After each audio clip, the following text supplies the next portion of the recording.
On était en 2012, plus précisément le 17 octobre, quand tout débuta.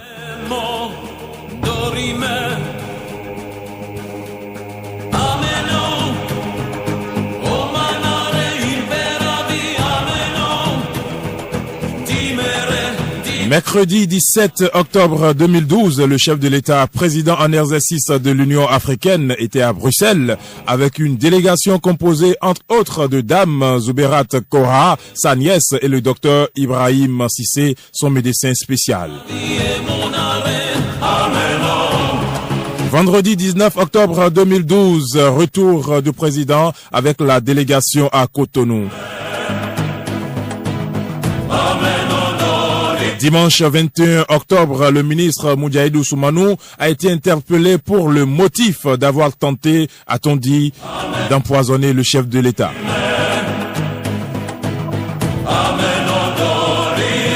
Lundi 22 octobre, l'affaire présumée tentative d'empoisonnement est à la une de tous les journaux.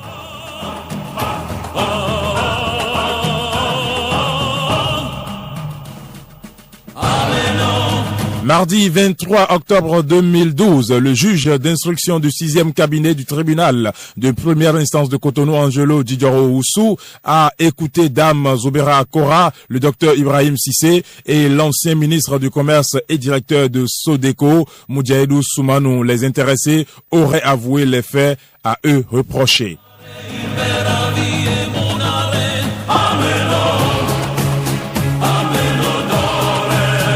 Puis, mardi 23 octobre 2012, le procureur de la République près le tribunal de première instance de Cotonou, Justin Benametor, et le commissaire central de Cotonou, Louis-Philippe Rondeillon, animent un point de presse dans l'une des salles d'audience du TPI de Cotonou, au moment même où se tenait l'audition. Au cours de leur sortie, ils ont confirmé les faits et exhibé les produits qu'ils considèrent comme des pièces à conviction.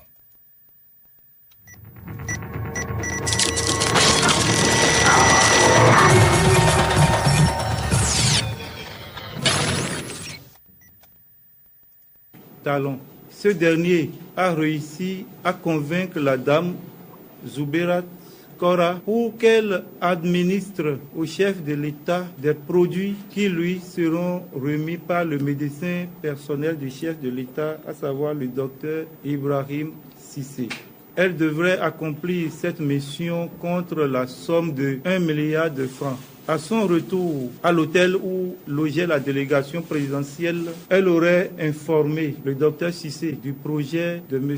Talon. Talon qui n'a pas hésité aussi à inviter en même temps le docteur Cissé. Donc docteur Cissé aussi a suivi en même temps les pas de Zoubera pour rejoindre Talon dans son hôtel. La même proposition lui a été faite, à savoir réussir à administrer ou à faire administrer au chef de l'État les produits, certains produits qui lui seront remis, produits qui doivent lui administrer à la place des produits qu'il avait l'habitude de prendre, donc produits qui seront substitués aux produits qu'il prenait normalement. Promesse faite, 1 milliard de francs au docteur Cissé aussi. Revenu à l'hôtel, aucun des deux n'a informé le chef de l'État jusqu'à leur retour à Cotonou. À leur retour à Cotonou, le 19 octobre dernier, M. Soumanou Moudjahidou, ancien ministre, a apporté les produits au docteur Cissé. C'est-à-dire les produits sont venus par le vol Air France de ce jour-là. Récupéré, c'est le ministre Moudjahidou qui a récupéré les produits à l'aéroport. Une fois récupérés, il les a remis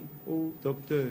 Heureusement, le résultat n'a pas été atteint parce que, entre-temps, la dame Kora Zouberat a commencé par en parler à certaines personnes, à sa sœur notamment. Et ce sont ces personnes informées qui ont averti le chef de l'État. Le docteur a été entendu. Il a reconnu tout ceci. Le ministre Soumanou Moudjahidou aussi, entendu, a reconnu tout ceci. Donc, après les avoir écoutés et lus les déclarations qu'ils ont faites au niveau du commissariat central, nous avons décidé d'ouvrir une information. Et à l'heure où nous sommes, ils sont devant le juge d'instruction. C'est le juge d'instruction qui décidera de la suite. Dans tous les cas, le parquet a requis leur inculpation. Je vais commencer par les deux produits du même nom ici. Ça, c'est du Spaspon, mais injectable. Ça, c'est le ministre Moudaïrou qui l'a ramené le vendredi passé. Là, les choses ne sont pas visibles là parce que c'est liquide. Mais l'injection, normalement, devrait être mortelle pour le chef de l'État. Nous allons vous montrer maintenant ce qui confirme nos suspicions pour le moment. Ça, ce n'est que des confirmations usuelles. Ici, ce produit, vous voyez son état. Vous allez voir qu'il y a des noirceurs dans le dos du produit. Seuls les prélèvements, il y a des noirceurs dans le dos du produit là. Seuls les prélèvements ultérieurs et ordonnés par le juge nous permettront de confirmer nos allégations. C'est les allégations pour le moment. Je suis d'accord avec vous. Et ici, regardez, vous avez vu, lorsque vous observez cette plaquette là, dans cette plaquette, vous voyez tout est régulier ici. Mais cette plaquette ici, au niveau de la partie basse là, vous voyez une pellicule blanchâtre. Le produit a été donc substitué et il est suspecté donc un poison violent qui doit donner la mort après sa consommation immédiatement. Ce produit, c'est le Lyrica en gélule. Vous allez voir la manœuvre, elle est plus prononcée à ce niveau. Regardez la manœuvre. Ces produits qui vous sont montrés ont fait l'objet d'un procès verbal d'examen sommaire et d'inventaire de saisie de la part de la police. Et pour cette fois-ci, pour éviter les commentaires désobligeants, le procureur de la République a ordonné la réquisition d'un huissier de justice qui est venu faire les constatations avec nous. Et il va donc dresser, pour l'authenticité de l'acte de constatation, son procès verbal qui va être reversé à la procédure. Je ne sais pas si vous avez bien regardé. Vous venez à l'instant de suivre l'ancien procureur de la République, Justin Gbena-Mentor, et l'ancien commissaire central de Cotonou, Louis-Philippe Roundéignon. Nous allons à présent écouter l'avocat de deux des inculpés. Dans quelles conditions les déclarations ont été obtenues et quel est le contenu des déclarations. Je n'ai même pas pu consulter les procès-verbaux d'enquête préliminaire. Alors que nous étions devant le juge d'instruction, le procureur de la République a organisé sa conférence de presse et a cru devoir exposer ce qu'il a appelé les scellés et les dénouer devant les journalistes alors que l'instruction est déjà ouverte. Donc les scellés qu'il a montré à l'opinion publique n'était pas dans le dossier d'instruction alors qu'il a déjà requis l'ouverture de l'instruction. De toutes les manières, l'essentiel de cette affaire n'est pas encore révélé. Il y a beaucoup plus d'opacité que de lumière. Vous voyez déjà, alors que l'on est soumis au secret de l'instruction, l'on a divulgué l'essentiel. Alors que dans la législation béninoise, il n'y a que les officiers de police judiciaire qui peuvent recueillir des déclarations, l'on est passé par le petit palais, dans l'obscurantisme le plus total.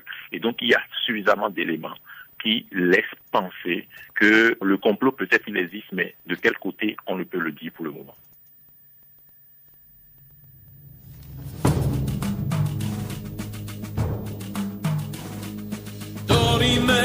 Toujours le mardi 23 octobre 2012, Zouberat Kora, Cissé Ibrahim et Moudiaïlou Soumanou ont été placés sous mandat de dépôt. La justice béninoise délivre 2 mandats d'arrêt internationaux contre l'homme d'affaires Patrice Talon, considéré comme le cerveau de l'opération, et Olivier Bokor, son bras droit.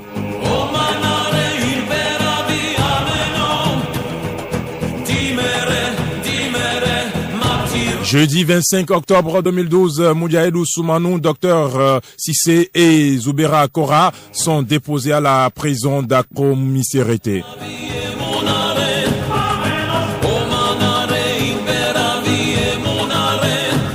Lundi 29 octobre 2012, Patrice Talon s'est exprimé sur Radio France Internationale RFI au micro de Christophe Boisbouvier pour l'homme d'affaires. Toute cette histoire est un canular. On écoute Monsieur Patrice Talon au micro de nos confrères d'RFI. Patrice Talon, bonjour. Bonjour, Monsieur Babouvier. Vous êtes au centre d'un scandale au Bénin. Vous êtes accusé d'avoir voulu faire empoisonner le chef de l'État. Quelle est votre première réaction? C'est un canular.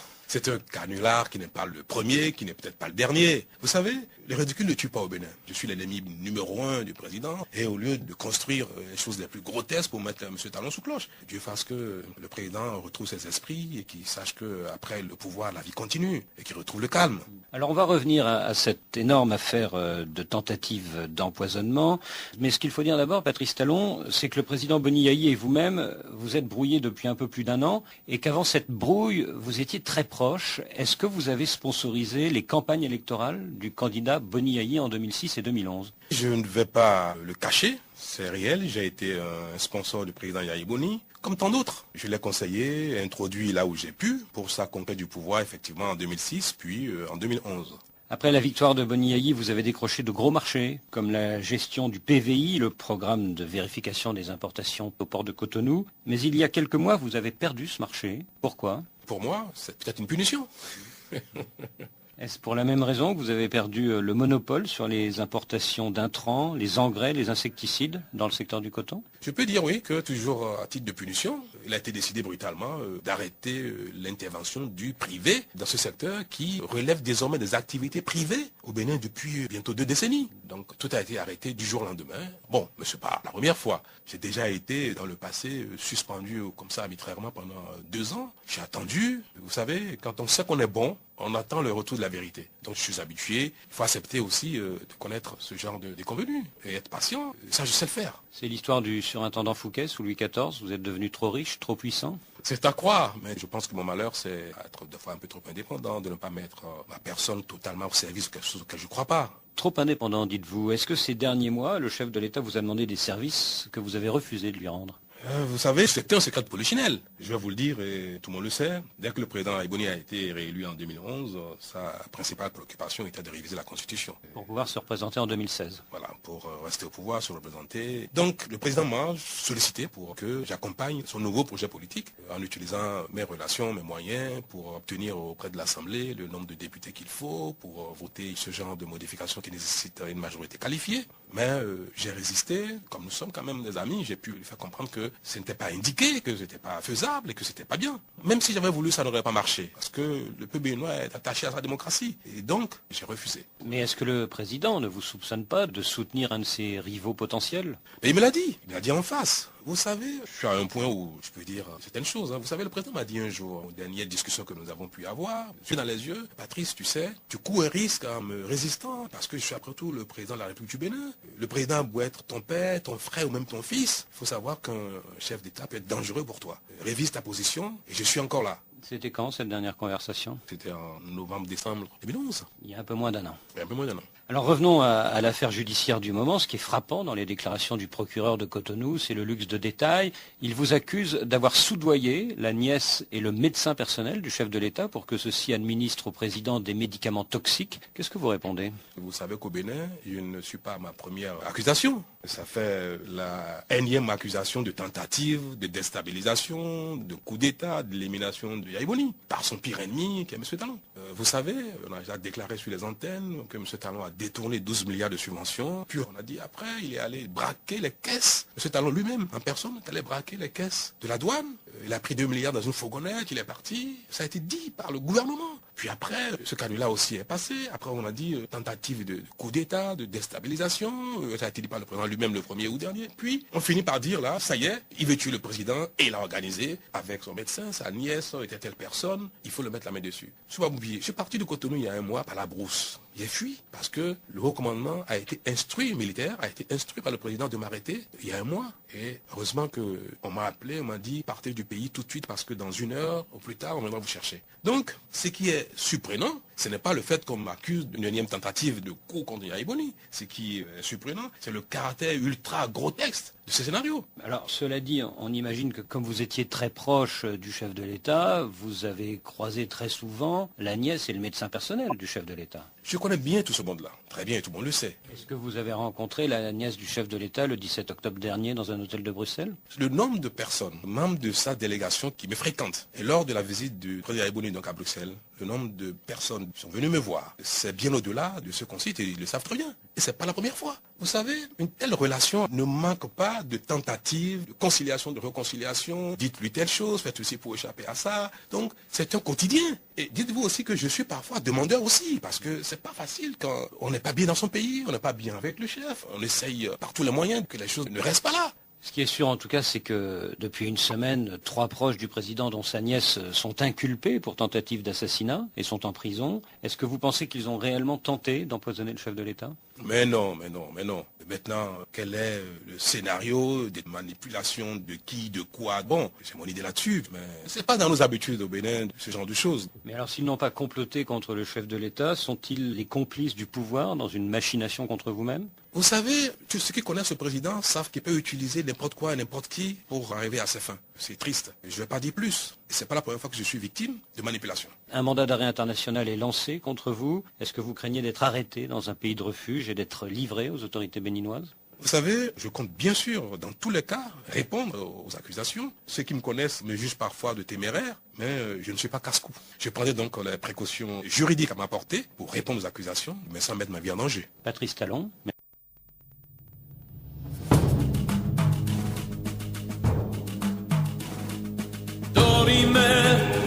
À l'instant, Patrice Talon au micro de nos confrères de RFI. C'était le lundi 29 octobre 2012. 2 novembre 2012, le Bénin demande l'aide de la Belgique. Une demande d'entraide judiciaire nous a bien été adressée. Nous sommes en train de l'exécuter, confirme ainsi Eric Van der Siet, porte-parole du parquet fédéral. Monsieur Van der Siet se refuse de dévoiler la nature des devoirs d'enquête qui, dit-on, de bonnes sources, ont notamment consisté en une visite dans le grand hôtel bruxellois où monsieur Yayi Boni a séjourné.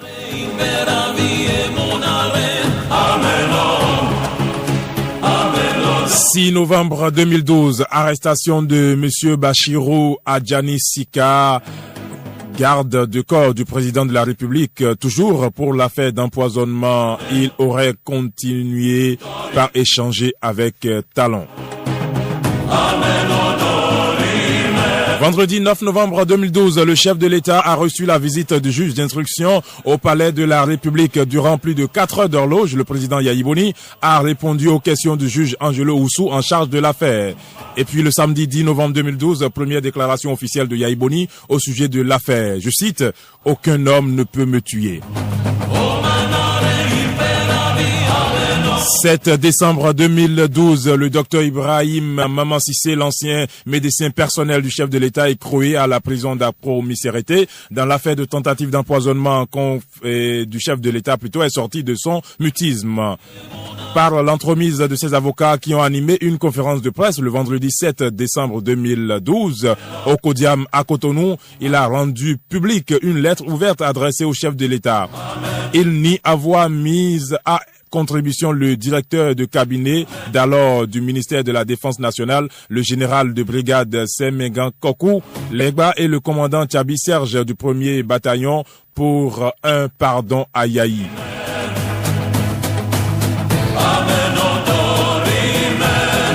5 décembre 2012, l'homme d'affaires béninois Patrice Talon est interpellé à son domicile parisien puis remis en liberté quelques heures plus tard. Le Bénin a délivré un mandat d'arrêt international à son encontre dans le cadre de la tentative d'empoisonnement contre le chef de l'État.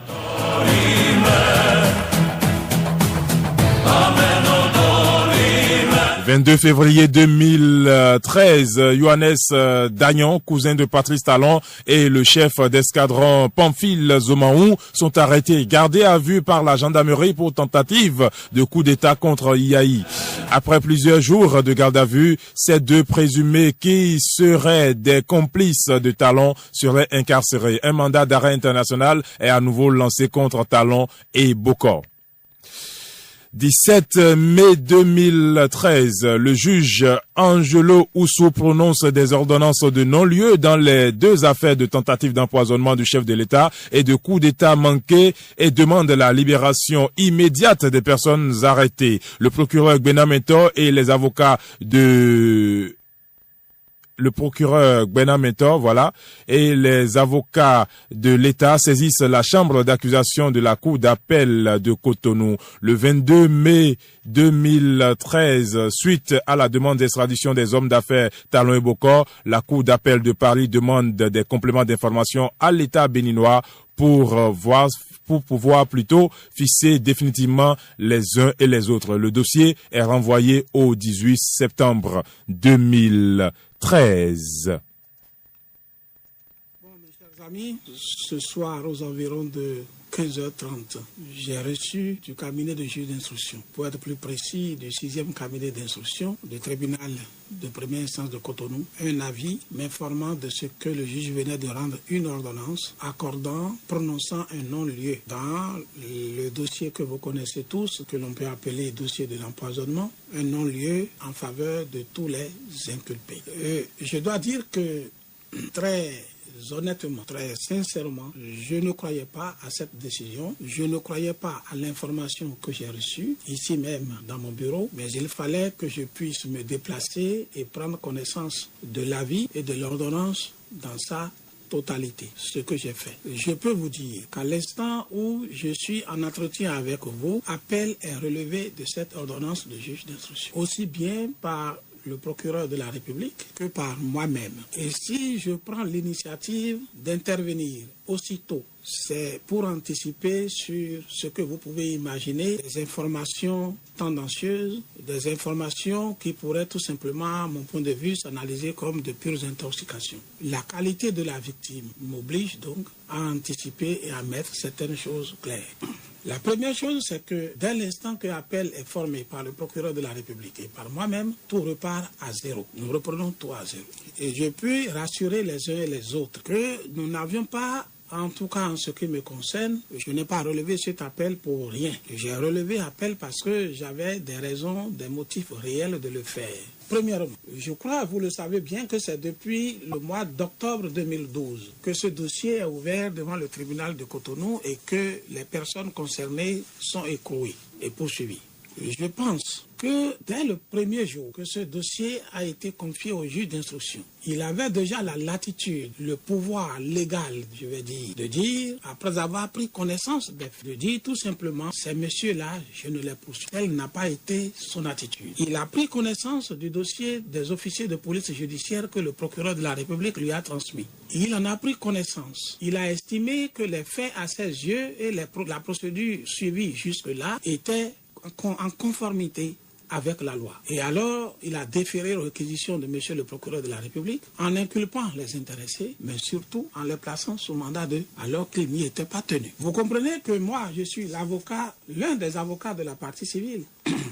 Et lorsque je dépose plainte entre les mains d'un officier de police judiciaire qui monte son dossier, qui mène son enquête et qui ne me dit déjà pas à la base que ma plainte est mal fondée, n'est pas justifiée, mais au contraire poursuit son enquête, établit un procès verbal, le transmet au procureur de la République, qui à son tour ne dit pas que mon dossier n'est pas fondé, mais qui le transmet au juge d'instruction, qui à son tour ne rejette pas le dossier qui lui est transmis par le juge d'instruction, par le procureur de la République, mais au contraire évolue, inculpe, place sous mandat de dépôt. Vous comprenez que je puisse espérer que ma plainte doit être instruite jusqu'à son terme. Vous comprenez que je puisse espérer que j'ai raison. Mais là, je dois encore ajouter quelque chose. Le juge d'instruction, non seulement il a placé les gens sous mandat de dépôt, mais il a décerné également mandat d'arrêt contre d'autres personnes en fuite. Alors, les mandats ont été décernés 3 jours seulement après. Il faudrait le signaler. Ça veut dire quoi? Ça veut dire qu'il était si convaincu du dossier que la police lui a transmis par le biais du procureur de la République. On nous écoutera. Nous avons des moyens sérieux à faire valoir que je ne vais pas vous faire dévaler ici. Ce n'est pas sur la place publique que je vais révéler les moyens. J'ai lu l'ordonnance de juge d'instruction. Je crois que le moment venu, nous allons nous efforcer de les combattre un à un. Je voudrais rassurer les uns les autres que personne, en tout cas pour ceux qui croient encore en ce que nous avons toujours dit jusqu'à présent, c'est-à-dire aux faits pour lesquels nous sommes devant le juge, que les uns les autres restent sereins, calmes et à l'œuvre dans les semaines, dans les mois à venir. Nous allons voir ce que sera la décision de la justice à ce niveau-là. C'est ce que je voulais tout simplement vous faire dire. Voilà, vous venez de suivre Maître Kato Atita, un des avocats du chef de l'État qui réagissait là aux ordonnances de non-lieu prises par le juge Angelo Oussou le 17 mai 2013.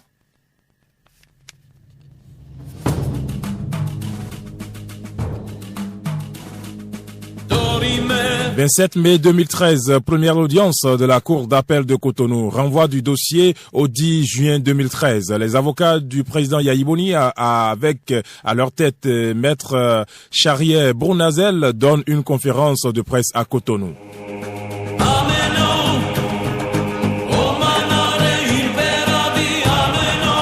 10 juin 2013, deuxième audience de la Cour d'appel de Cotonou, plaidoirie délibérée pour le 24 juin 2013. 24 juin 2013, délibéré prolongé au 1er juillet 2013. Au 1er juillet 2013, la Cour d'appel de Cotonou confirme les ordonnances de non-lieu prises par le juge Angelo Oussou et disjoint les cas Talon et Bokor de celui des autres prévenus. Elle ordonne la libération de Moudjahidou Zouberat Sissé, Adjani Sika Bachirou, Yohannes Zomaou, le procureur général après la Cour d'appel de Cotonou fait un pouvoir en cassation devant la Cour suprême. Amen.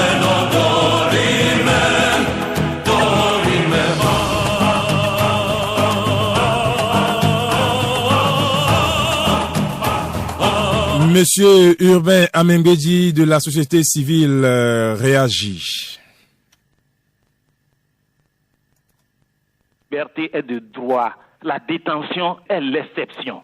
Et qu'en première instance, ils aient été déboutés et que le non-lieu soit prononcé, qu'ils ne soient pas contents, qu'ils soient allés en appel et qu'ils aient été à nouveau déboutés et qu'ils maintiennent des gens en prison alors que notre constitution prévoit que toute personne qui est accusée d'une faute est un présumé innocent jusqu'à ce que sa culpabilité ait été démontrée. Et 2 décisions sont tombées et ces personnes ne peuvent pas être mises en liberté. Je crois que c'est suffisamment grave dans notre pays. Ces personnes sont devenues aujourd'hui des détenus politiques. Depuis 23 ans, nous n'avons plus jamais eu de détenus politiques. Avec le régime de Yayi Boni, nous avons renoué avec des détenus politiques. Et si la communauté internationale, dans le sens de la prévention des conflits, ne s'intéresse pas au Bénin, nous craignons qu'il y ait un clash et ils viendront jouer finalement les sapeurs-pompiers dans une situation qui aujourd'hui est déjà inquiétante et qui est prévisible. À la même date, sur une chaîne internationale, le juge Angelo Oussou déclare craindre pour sa vie. Le Bénin, à l'ouverture de ce journal, pour la première fois depuis son arrestation vendredi, le juge Angelo Oussou, auteur d'une ordonnance de non-lieu dans l'affaire de tentative d'empoisonnement du président Boni Yayi, s'exprime dans la presse. Interdit de sortir de son domicile, le juge dit craindre pour sa survie et pour celle des membres de sa famille. Ces propos ont été recueillis par notre correspondant au Bénin, Virgile Aïssou, tendez bien l'oreille. Depuis que je suis rentré chez moi, après avoir passé 10 heures environ dans les locaux de la police, ma famille et moi sommes envahis, j'allais dire, par une horde de militaires et d'agents de renseignement qui circulent partout. Ceux-ci vont et viennent dans tous les compartiments de ma maison sous le prétexte que c'est pour ma sécurité.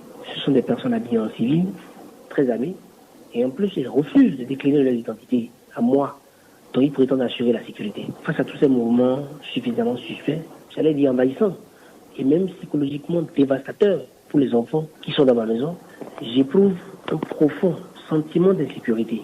Je n'ai plus aucun contrôle ni sur ma maison, ni sur ma vie, encore moins sur la protection de ma famille. Je dis tout simplement que ma vie est en danger.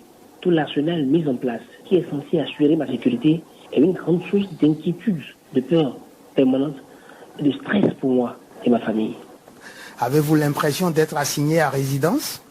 Actuellement, je suis interdit de sortir de chez moi, sans l'autorisation préalable du directeur général de la police nationale et du chef d'état-major général des armées. Je me demande en réalité dans quelle situation juridique je me retrouve. Suis-je en résidence surveillée? Suis-je séquestré? En tout état de cause, aucune décision ne m'a été notifiée à cet effet. Je n'ai actuellement aucun contrôle sur ces militaires dont je viens de vous parler, ces militaires et policiers, qui se relaient à mon domicile, devant mon portail et dans les environs immédiats de ma maison. J'ai très peur pour ma vie et celle de ma famille. Le juge Angelo Oussou du Bénin. À l'instant, le juge Angelo Oussou au micro de nos confrères de la BBC Afrique.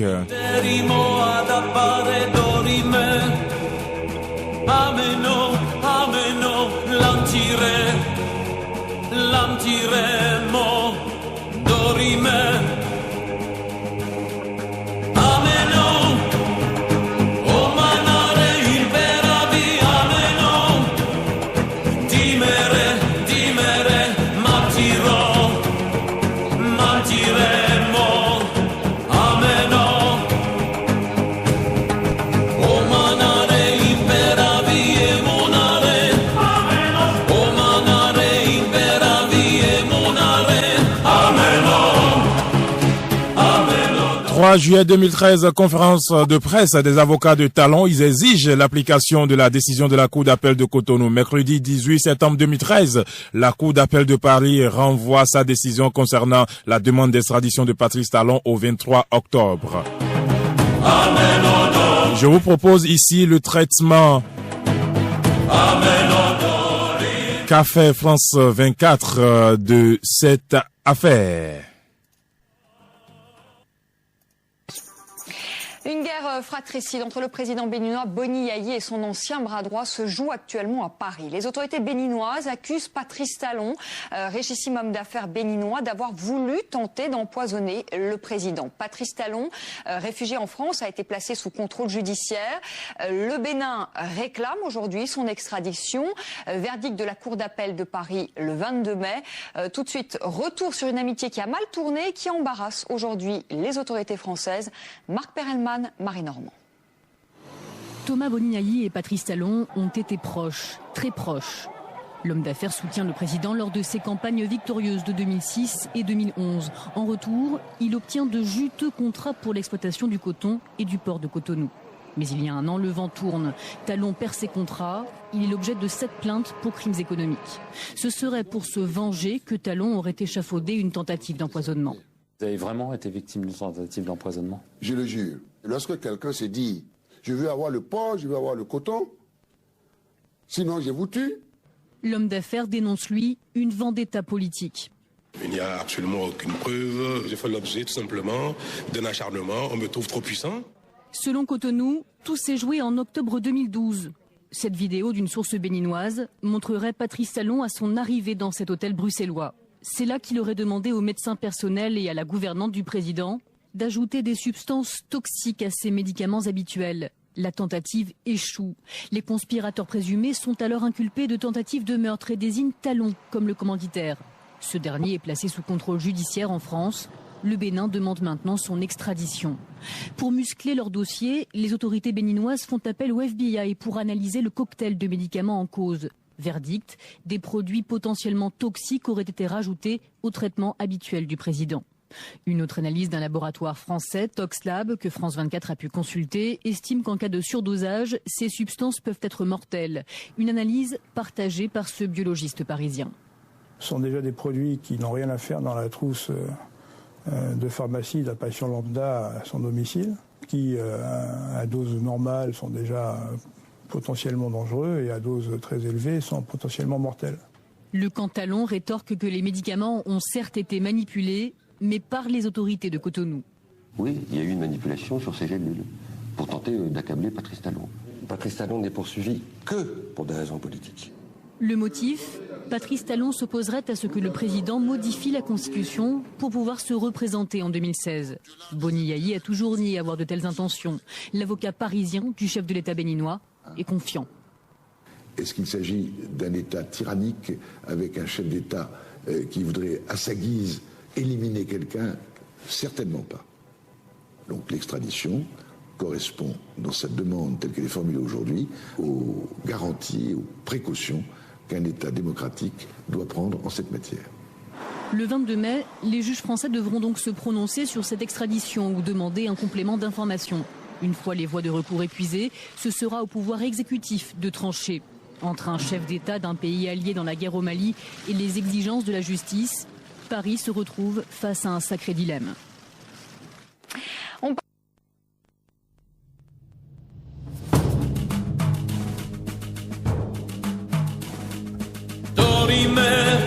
23 octobre 2013, affaire tentative d'empoisonnement et de coup d'État. Le parquet de Paris dit non à l'extradition de Patrice Talon. Le parquet général de Paris a fait ses réquisitoires dans l'affaire Patrice Talon et Olivier Bocco contre le président Yaya Boni. Comme l'on devrait s'y attendre, le parquet est contre toute extradition de ces Béninois vers leur pays, car l'administration d'une bonne justice reste douteuse dans cette affaire. La Cour d'appel de Paris met l'affaire en délibéré pour le 4 décembre 2013.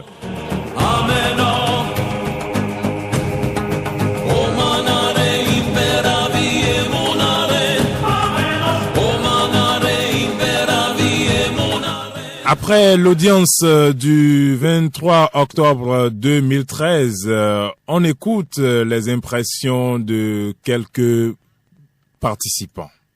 Le principal argument, ça a été de répéter ceux qui ont été présentés par le parquet général, qui en toute indépendance ici a considéré que la demande présentée par l'État du Bénin sur le plan juridique n'était pas fondée, n'était pas recevable, constatant qu'il n'y avait aucune espèce de garantie ni pour monsieur Talon ni pour monsieur Bocco de pouvoir bénéficier d'un procès équitable à Cotonou. La Chambre de l'instruction a souhaité avoir des précisions sur les textes de loi applicables au Bénin, sur les peines qui sont encourues, sur l'aspect politique ou non de l'affaire. Elle n'en a aucun, rien de politique dans cette problématique. Une tentative d'assassinat ou d'empoisonnement, c'est pas politique. En l'occurrence, il n'y a pas de personne ayant un mandat politique ni quelqu'un qui en brigue un. Elle a souhaité avoir également des indications sur l'état de la procédure au Bénin.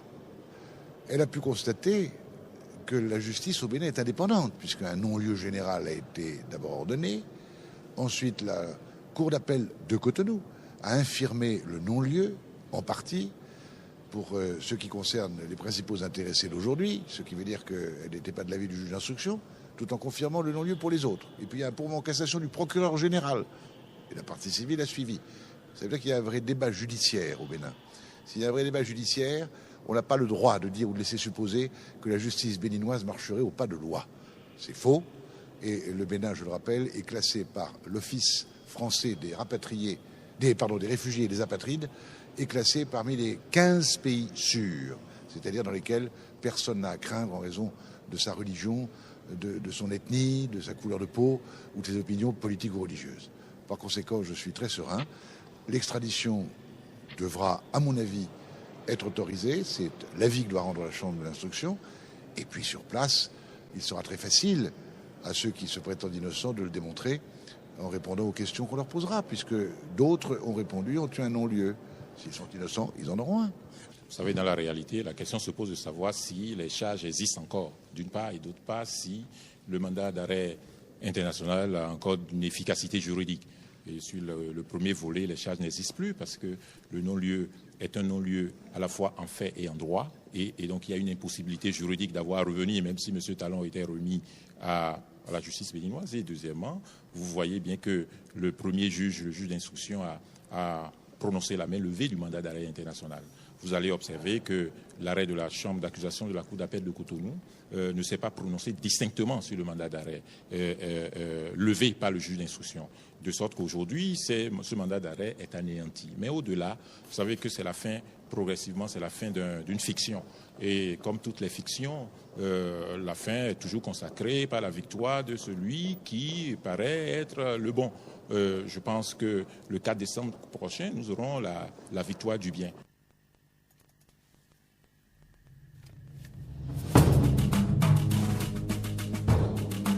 « 30 novembre 2013, fuite du juge Angelo Oussou vers les États-Unis. Il y demande l'asile politique. Angelo Oussou a quitté le Bénin et demandé l'asile politique aux États-Unis. Cela a été confirmé par les autorités béninoises. Angelo Oussou, c'est le juge qui était en charge de l'affaire Talon, du nom de l'ancien homme de confiance du président béninois, et qui a prononcé des non-lieux sur des accusations de tentative d'empoisonnement et de renversement du chef de l'État béninois. Son avocat explique son départ par le fait que depuis sa décision, il subissait trop de pression et se sentait menacé. Maître Alain Orunla.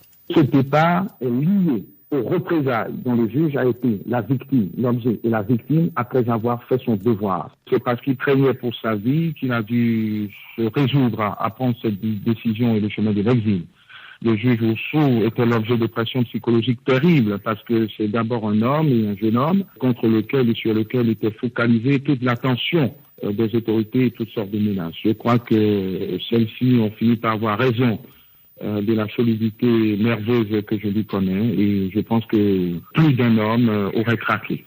Et les autorités béninoises ont aussi réagi immédiatement. Le ministre de la Justice, Valentin Djenontin, s'étonne d'une fuite qui intervient alors que la France doit se prononcer dans 2 jours sur l'extradition de Patrice Talon. Et pour lui, le départ du juge Oussou prouverait aussi qu'il n'était pas sous surveillance. Il y a Anguille sous roche. Sa vie n'est nullement menacée. S'il avait été menacé, qu'il était filé, il ne pouvait pas quitter le pays. Pourquoi ne pas attendre que tout ça aboutisse et tout le temps se précipiter pour fuir et passer la frontière, pour commencer par dire ce qu'on veut sur les chaînes internationales, sur Internet, pour salir le pays.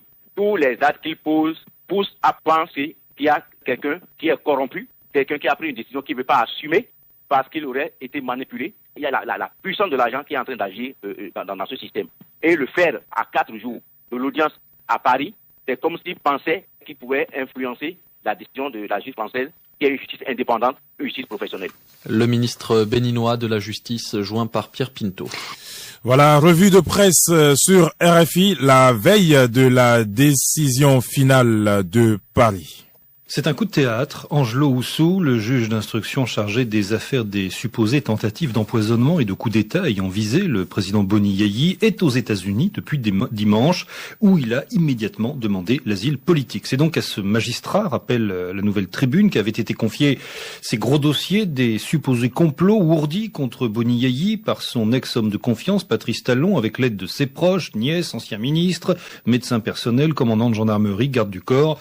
Des affaires qui avaient éclaté en octobre 2012 et février 2013. En mai dernier, le juge Angelo Oussou avait rendu une double ordonnance de non-lieu dans ces 2 dossiers, ce qui impliquait l'abandon des poursuites et la libération des co-accusés de Talon détenus au Bénin. Commentaire du quotidien béninois, l'exil au pays de l'oncle Sam du juge Oussou ouvre le bal d'une nouvelle semaine spéciale empoisonnement au Bénin. La Cour d'appel de Paris rend en effet demain, mercredi, son verdict sur la demande d'extradition vers le Bénin de Patrice Talon et son co-accusé, Olivier Bocco. Et on se demande déjà si cet élément nouveau du dossier aura un impact sur le délibéré des juges français. Et la Nouvelle Tribune de s'exclamer, que de rebondissements! Ces affaires d'empoisonnement et de coup d'État sont décidément dignes d'un roman policier.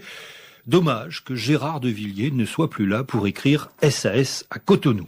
D'autant que le magistrat a fui dans des conditions rocambolesques, relève pour sa part le site de Jeune Afrique. Angelo Oussou a en effet quitté Cotonou pour Lomé dès la nuit de vendredi à samedi en empruntant des voies détournées et en faisant même une traversée en pirogue du fleuve Mono au village d'Agoué à la frontière entre le Bénin et le Togo, avant d'arriver donc à Accra, capitale du Ghana, où il a pris un avion pour New York. Les réactions sont nombreuses, évidemment, Frédéric, au Bénin. Oui, la Nouvelle Tribune a recueilli celle du député de l'opposition Lazare Seweto. Cette rocambolesque histoire du juge Oussou vient parachever un paragraphe de la destruction progressive du pays, s'exclame-t-il. Elle révèle que personne ne se sent en sécurité au Bénin, sauf allégeance à l'anachronique monarque dont le culte injurie notre intelligence à chaque carrefour de Cotonou et dans chaque dossier de l'État. Commentaire pimenté également du journal Le Matinal. C'est un acte gravissime que vient de poser le juge Angelo Oussou, qui craignait depuis quelques mois pour sa vie, pour avoir rendu une décision de justice, c'est-à-dire ce que la loi l'autorise à faire en toute conscience professionnelle. La démocratie béninoise est complètement à terre et vouée à la disparition totale sous l'ère du régime actuel qui ne manque pas de porter atteinte à l'indépendance de la justice. Faudra-t-il encore, s'interroge Le Matinal, que les partenaires techniques et financiers et surtout les chancelleries accréditées attendent que des milliers de Béninois soient persécutés, voire tués, avant qu'ils ne réagissent et disent stop à la dictature ambiante qui gouverne aujourd'hui ce petit pays de l'Afrique de l'Ouest. En tout cas, vu de l'extérieur, cette fuite du juge est embarrassante pour Boni Yayi. C'est le point de vue, en tout cas, du site d'information Guinée-Conakry Info. Pour le chef de l'État béninois, cette fuite-là n'est pas de nature à redonner en effet de la crédibilité à un dossier, estime le site guinéen, dans lequel plus d'un observateur le soupçonne d'avoir voulu punir un puissant soutien financier qui essayait de lui tourner le dos. Pire, si les rumeurs de pression sur le juge devaient se confirmer, elles écorneraient l'image d'un président qui ferait tout pour torpiller la séduisante et prometteuse expérience démocratique béninoise. Dans les faits, poursuit Guinée-Conakry Info, Boni Yayi est de plus en plus seul dans cette bataille-là, d'autant plus que du côté de Paris aussi, les chances sont plutôt maigres pour que la justice consente à extrader Patrice Talon. Pire, relève le site guinéen, la fuite du juge Oussou risque plutôt de renforcer la thèse d'un complot imaginaire, ourdi par le président et son entourage, en vue de se débarrasser d'un richissime homme d'affaires qui a commis l'imprudence de vouloir fermer son robinet à un président qui caresse subtilement le rêve d'aller au-delà de la limite prescrite par la Constitution. Sauf que cette ambition-là, conclut Guinée-Conakry Info, le président Boni Yayi pourrait bien la remettre dans les placards. 4 décembre 2013, la Cour d'appel de Paris rend son arrêt. Patrice Talon et Olivier Bocon ne seront pas extradés vers le Bénin. Terminus. C'est certainement la fin d'un palpitant feuilleton judiciaire. La nouvelle est tombée mercredi en fin de matinée. La Cour d'appel de Paris a rejeté la demande d'extradition de l'homme d'affaires Patrice Talon vers le Bénin, où il est accusé d'avoir tenté d'empoisonner le président Boni Yayi et d'organiser un coup d'État contre son régime. Le droit a été dit, je suis satisfait. Mais j'ai une pensée pour mon pays, pour mes concitoyens. Je crois que la démocratie sera sauvée. J'apporterai ma pierre à cela, comme j'ai pensé à le faire depuis bientôt 1 an et demi, 2 ans. Une affaire aux hypothèses à la limite du surréalisme qui a rythmé pendant plus d'1 année la scène politique béninoise. Pour le parquet général de Paris, le dossier a péché par son caractère incomplet, les informations transmises par l'État béninois n'ayant pas levé un doute sur le caractère équitable d'un éventuel procès du richissime homme d'affaires au Bénin. Le 23 octobre dernier, lors de la précédente audience, le parquet avait fait observer que le mandat d'arrêt visant Patrice Talon avait été maintenu en raison d'un appel interjeté par le parquet béninois, là où le juge d'instruction Angelo Oussou avait ordonné sa levée dans sa décision de non-lieu. Il faut dire que les juges en France n'extradent pas, en tous les cas ne peuvent pas donner, ne donnent pas leur feu vert à des demandes d'extradition quand celles-ci ne sont que le masque d'une persécution politique. Je considère que M. Boni Yayi doit tirer les conséquences. Et quelles sont les conséquences? Il a perdu partout. Il a perdu devant le tribunal de première instance de Cotonou. Il a perdu devant la cour d'appel de Cotonou. Il perd devant la chambre d'instruction de la cour d'appel de Paris. Il faut qu'il considère que tous ne peuvent pas lui mentir. Une affaire qui connaît son épilogue avec cette décision qui sans doute laissera des séquelles béantes avec des ramifications et conflits latents. Le magistrat béninois Angelo Oussou, actuellement demandeur d'asile aux États-Unis, est-il au-dessus de tout soupçon? A-t-il joué véritablement la carte de l'indépendance? Le pouvoir n'a-t-il pas fait preuve de zèle inutile? Après l'épisode Bénin Contrôle qui a ravagé les milieux portuaires béninois, c'est la crise de l'actionnariat à la société de développement du côté Sodeco qui pourrit l'environnement des affaires au Bénin. Sur la question, le patronat, sous la présidence de Sébastien Ajavon, a pris fait et cause pour Patrice Talon. Les initiatives de Boni Yayi pour amener la quiétude au sein de la famille des opérateurs économiques béninois sont peu fructueuses. À 2 ans de la fin d'un 2e et dernier mandat, Boni Yayi reste en froid avec les plus grands piliers locaux d'une économie essentiellement fiscale. Entre le triomphalisme d'un camp et la réaction d'orgueil de l'autre camp, les Béninois devront recoller les morceaux d'un tissu national déchiqueté par le caractère partisan et intéressé des prises de position. Le génie béninois a su surprendre par le passé, les Africains s'y attendent encore. Et bien voilà, après le nom de Paris, quelques réactions à Cotonou. On écoute en premier lieu Rafiatou Karim. Patrice Talon a raison de crier que la vérité a triomphé. Il a été contraint à quitter son pays pendant plus d'1 an. Et pendant son exil, il a été éprouvé puisqu'il a perdu sa grande fille pendant qu'il est en exil à Paris. Donc aujourd'hui, vraiment, c'est un grand jour pour Talon. Et vouloir foncer comme le chef de l'État fonce, ce n'est pas bon. Je l'ai dit à plusieurs reprises. Il faut que le président Yayi Boni écoute d'autres sons de cloche en dehors des courtisans qui l'entourent. Quand le juge Angelo a dit la première décision de non-lieu, j'avais suggéré au chef de l'État de saisir cette occasion pour laisser tomber cette histoire. Oui. Parce que même si c'était vrai qu'on voulait attenter à sa vie, mais Dieu a fait, il a découvert cela. il n'avait qu'à laisser tomber. S'il avait déjà laissé tomber, je crois qu'on ne va pas arriver. On ne serait pas là où nous sommes aujourd'hui. À la honte publique. Parce que même toutes les preuves, on envoie des preuves tous les jours, on trouve que Talon était ceci, Talon était cela. Les affaires qu'on soulève ici, on a dit qu'ils sont devenus blanchisseurs d'argent, ils sont devenus ceci, ils sont devenus cela. Mais les gens vont se poser la question, si le chef de l'État n'avait pas fait des enquêtes sur eux, avant de s'acoquiner ailleurs, d'abord, avant, pour pouvoir faire tout ce qu'ils ont fait ensemble. Les affaires Sodeco, PVI, tout ça, on a vu le chef, c'est lui-même qui était devant. Après, c'est des reculades. Et nous l'avons dit, il n'y a rien pour absoudre le chef de l'État et son gouvernement dans toutes ces affaires qu'on soulève aujourd'hui. Talon, c'est pas Talon qui a signé les décrets. On va maintenant écouter Monsieur Pascal Todinou. Tout le monde est heureux. Non, moi je suis pas mécontent. Hein. Ça dit que je n'aime pas prendre de l'alcool, mais aujourd'hui je dois prendre au moins Talon permis de Sorabé. Ça dit ça c'est nécessaire pour la simple raison qu'on a honni, on a ridiculisé le plus fort de mon pays. C'est-à-dire celui qui détient la puissance publique de mon pays, on l'a ridiculisé. C'est dommage pour mon pays. Et c'est pour ça que je voudrais, parce que je ne connais pas les conseillers techniques de Boni Yayi, je ne les connais pas. Non, vous voyez, vous voyez, quand vous voulez faire honte à votre prochain, n'oubliez pas que la honte peut vous envahir. En principe, Yahi ne doit plus voyager sur Paris. Yahi, s'il voyage sur Paris, vraiment, je vais dire, il n'est plus mon ami. Non, il n'est plus mon ami. Si jamais Yahi voyage encore sur Paris pour aller parler de la paix, c'est dangereux. C'est-à-dire, lorsque j'ai appris la nouvelle, j'ai dit, mon chapeau, je devais porter le chapeau rouge. Très rouge même. Parce qu'on est mercredi. Parce qu'on est mercredi. Je sais qu'il y a un qui est là depuis 1972. Il a le titre foncier du palais de la République ou du Bénin. Ça là, celui-là, peut-être que c'est lui qui donne ses conseils. Sinon, quand même, il aurait pu reculer depuis longtemps et dire vraiment cette affaire-là. Mais lui-même sait qu'il va échouer. Hein. Et il sait qu'il va échouer puisque selon nos indiscrétions, parce que ne l'oublions pas, nous on est dans la masse.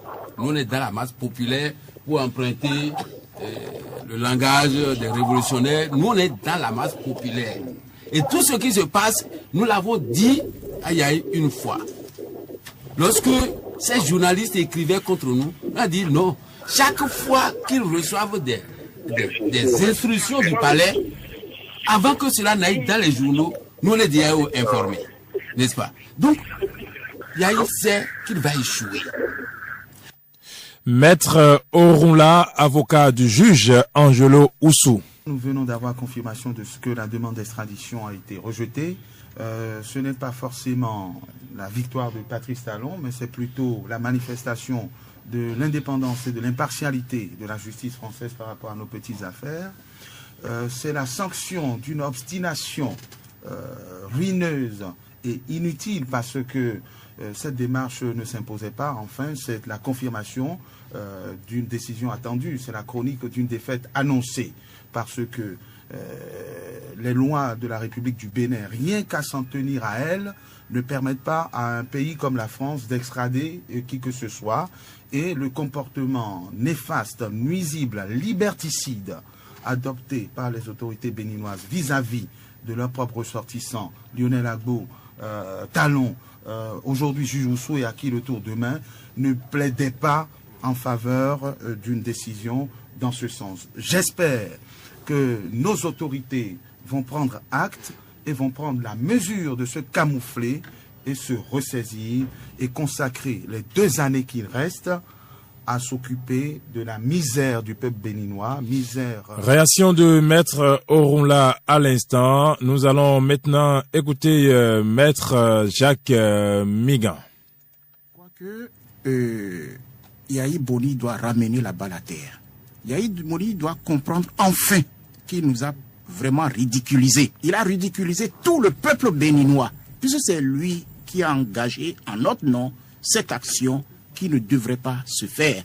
Je ne sais pas comment vous l'expliquer. Et je l'ai dit tout à l'heure qu'il faudrait qu'on l'interpelle. Est-ce que vous imaginez ce que ça constitue pour notre pays, l'image de notre pays sur le plan international, l'image du Bénin sur le plan international? Comment les chefs de l'État, qui seront bientôt, à partir du vendredi, à Paris, pour la conférence sur la paix et la sécurité, vont le regarder, notre chef d'État? Qu'est-ce qu'ils vont lui dire? Qu'est-ce qu'ils vont oser lui dire?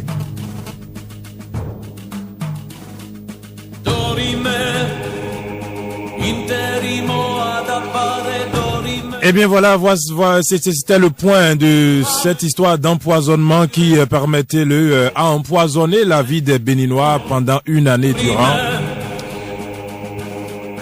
On souhaiterait que 2014 ne puisse pas connaître autant, que nous puissions nous relever, nous mettre ensemble et aller de l'avant, construire le pays, la jeunesse en